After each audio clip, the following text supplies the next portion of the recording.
皆さんこんにちは。ソラベースへようこそ。私はこのチャンネルのオーナーソラノと言います。今回もタルキエル竜乱録統率者デッキアップデ企画をお送りします。今回は第4回ということで、白黒緑のデッキアブザンの守りをアップデしていきます。統率者は不動なるフェロザー、強固な壁を築くアブザンのカンです。今回はコータフネスの生物を大量に採用した重厚ビートラウンデッキ、壁デッキ好きにはたまらない統率者となっていますので、ぜひ最後までご覧ください。今回もデッキのレベルは56、ブラケット3、バトル帯を目指して構築していきます。値段はハルリアさんの価格を参考にし、計1万円以内になるように選択しています。紹介するカードは統率者と相性がいいものを優先し、汎用的な除去や土地カードは極力入れない方針ですんで、そこら辺はね、個人で調整してみてください。今回も紹介するカードをテーマに分けて紹介していきます。それではどうぞ。さあ、まずは統率者の紹介に入っていきましょう。今回の統率者は不動なるフェロザー、4マナ05の人間戦士です。この能力はクリーチャーがパワーでなくタフネスで戦闘ダメージを割り振る、いわゆる重厚能力。防衛持ちが攻撃できるようになる効果も持つため、タフネス変調の壁デッキを踏むことができます。さらに3マナとタップに加え、クリーチャーを1体生贄に捧げると、パクった生物のタフネス分引いてパワー分捨てる、強力なドローを行うこともできます。タフネスをパワーに変換するカードの代表として包囲のとドランという伝説がいますが、同じアブザンカラーでありながら1マナ増えただけでここまで能力モリモリになるのはすごいですね。壁デッキというのは一定の年季があるアーキタイプだと思うんですが、ここに現れた超新星フェロザーは新しい壁デッキのスタンダードになるのでしょうか。早速おすすめのカードを紹介していきましょう。どうぞ。それではまずこのデッキの要、コータフネスのクリーチャーを紹介していきましょう。偽善たる番犬、1マナ13防衛持ちの犬、タクルと味方1体に破壊不能を与えます。このデッキはどうしてもフェロザーへの依存度が高く、除去されるとただの壁の山になってしまいます。なのでフェロザーを守る手段は優先度高め、防衛持ちかつ除去受けとして採用しています。この他にも英雄的介入や各種白の防御呪文など、持っていれば何枚か採用するといいかもしれません。水晶のバリケード、自分に呪文を与え、他のクリーチャーにも戦闘ダメージ以外の軽減効果を与える壁。このデッキのクリーチャーは基本タフネスが高いんで火力には焼かれづらいんですが、さらにそれを盤石にしながら顔面への火力も防いでくれます。かけらの壁、脅威の2マナ18飛行防衛、ただしルイカアップキープで対戦相手1人を回復させていきます。このデッキでは2マナ88飛行というサイズに加え、パクっても8ドロー1ディスとどう使っても強力。ルイカアップキープの回復も1人を選ぶことができ、魔王に立ち向かうヒーラーになれるのも面白いです。地獄の木、4マナ013防衛持ち、タップで対戦相手1人のライフとこれのライフを交換します。いきなり相手のライフを13にし、あとは40点パンチなり40枚ドローなり、まさにロマンの塊。これと対となる解放の木も収録されているんで、2つを合わせてライフをぐちゃぐちゃにして遊びましょう。バナネの神、1マナ防衛到達、戦場の森の数分のタフネスを持つスピリット。森は自分だけでなく相手のもカウントするんで、1マナながらかなり大きくなる可能性があります。闇マヤがあれば全部の土地が森なんですごいサイズに、殴ってもサクっても美味しい生物です。常岩の亀、フェロザーと同じく重厚能力を持った亀。フェロザー依存度を下げるため保険として採用です。自分のターン味方が呪言を持つ効果を持つため、フェロザーの有能な副官として仕事をしてくれます。豪胆のゴルム、4マナ27ブロック強要効果に加え、可能なら2体以上にブロックされなければならない錠剤を持ちます。本来ならこれがおとりになり他の攻撃を通すデザインですが、このデッキならパワー7で相手をなぎ倒すことが可能。さらに強盗も持っていて、場に出た時に相方の美瑛のビルタズをサーチすることが可能。ビルタズは戦闘ダメージが通ると通した相手のライフの半分を失わせる効果を持っていて、タフネスシナジーはないもののゴルムについてくるおまけとしては脅威すぎる効果を持っています。このデッキにはパワーが低いクリーチャーが攻撃を通しやすくするカードも何枚か入っているんで、ビルタズもその恩恵を受けることが可能。ゴルム、ビルタズどちらも単体で十分強力です。ポルフェノールの若木、5マナ25破壊不能、殴るたびにデッキトップを見て、それが生物ならタグネス分回復してパワー分ルーズ。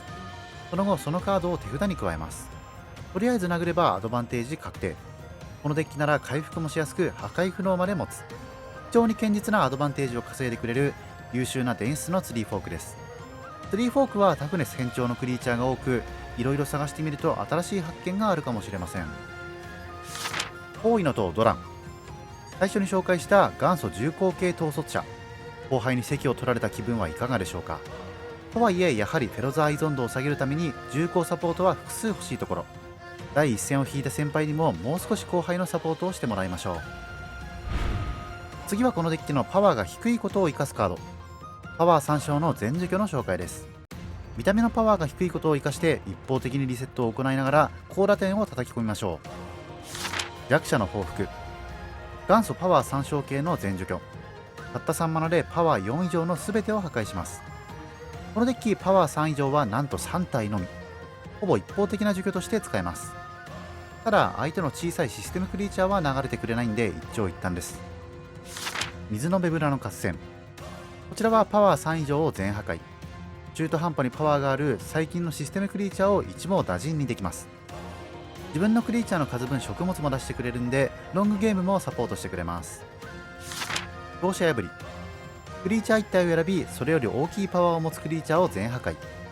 パワー0のクリーチャーなんて重工デッキ以外ではほぼいないんで、これも一方的な除去として使うことができます。状況によって数値を選択できるのも丸いです。闘魂払拭、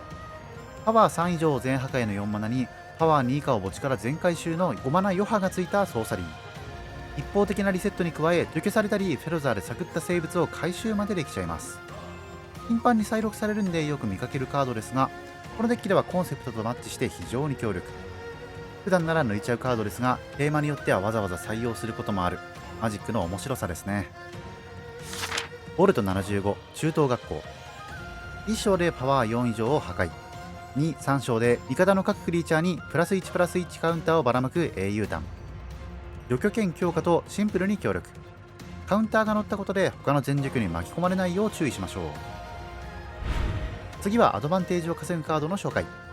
ェロザーは大量ドローができますが3マナタップという相応に重いコストが必要になるんで他でアドバンテージを取れるに越したことはありません。ブランフ2マナ04飛行防衛、これがダメージを受けると自分と対象のプレイヤーがワンドローします。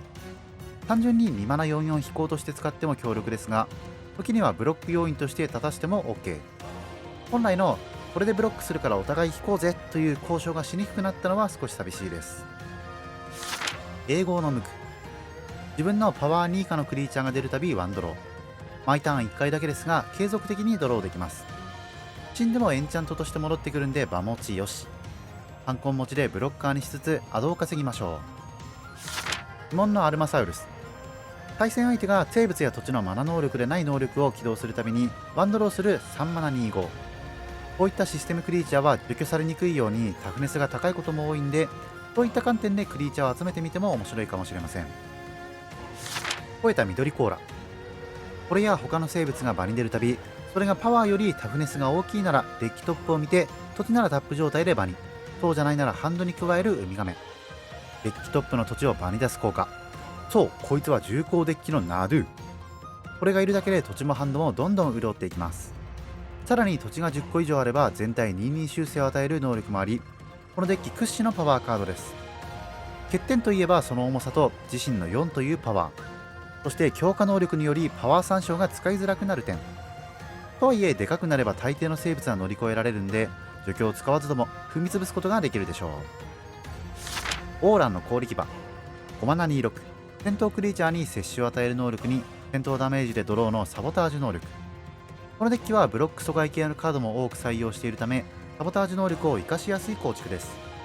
これ自身も66としてアタックできるので単純にでかい。接種付与もさらにブロックしづらさに拍車をかけます。ブロックして負けるかドローさせるか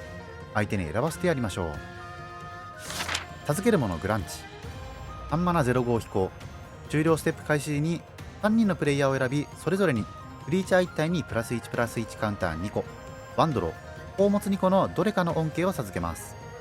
カウンターを相手に与えても大抵はこちらがでかく、基本は宝物かドローをもらうことが多そうです。強い人をはぶってパーティーを組んで遊びましょう。次に紹介するのはパワーが低いことを利用しブロックを阻害するカードの紹介。このデッキでは見た目のパワーは低いため、そういった低パワーサポートを受けることが可能です。よなれた見張りデルニー。パワー2以下のクリーチャーがパワー3以上にブロックされなくなり、さらにパワー2以下のクリーチャーの誘発を追加で誘発させる人間。追加誘発系の例に漏れず、統率者需要が高いためちょっとお値段がしますが、ブロック阻害だけでなく、ほぼ全ての生物の能力を追加で誘発させる非常に強力なカードです。時期によりますが、1000を切るのは見たことないですね。欲しい方は諦めて買っちゃいましょう。ランプライト市長マクレディ。自分のパワー2以下が攻撃するたび、それに潜伏を与えるフォールアウトで登場した伝説の人間。潜伏というのは自分のパワーより大きいパワーにはブロックされなくなる能力です。さらに相手が自分をパワー4以上で殴ってくると2点ドレインする能力も持っています。低パワーを助け高パワーをくじく子供だけの街リトルランプライトの主張です。次に紹介するのは墓地利用カード。このデッキで墓地利用と思うかもしれませんが、フェルザーの効果でカードを捨てることができる、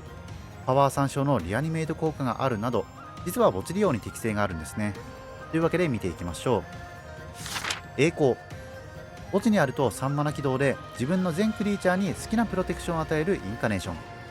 墓地にあることで効果を発揮するインカネーションサイクルの白です。3マナは少し重いですが、何度でも任意の色のプロテクションはかなり強力。守りの面でも攻める際のアンブロ付与の面でも強力。墓地対策以外で対処しづらいのが優秀です。浮上。墓地にあると味方に沼渡りを与える黒のインカネーション。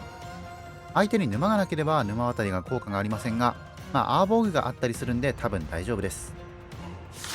剛腕。墓地にあると味方にトランプルを与える緑のインカネーション。アンブロではありませんが、どんな時でも効果があるトランプル付与で相手を蹴散らしましょう。地に微笑む。アップキープにパワー2以下を2体リアにするエンチャ。おまけにプラス1+1カウンターも置いてくれます。フェロザーで探ってドローしてリアに。このデッキならほぼ何でもリアにできますね。地の頂点ネスロイ。変容で墓地からパワー合計が10以下になるようにリアにできるイコリアのビースト。7マナと重いですがパワー10以下だと、このデッキなら全リアにと言っても過言ではありません。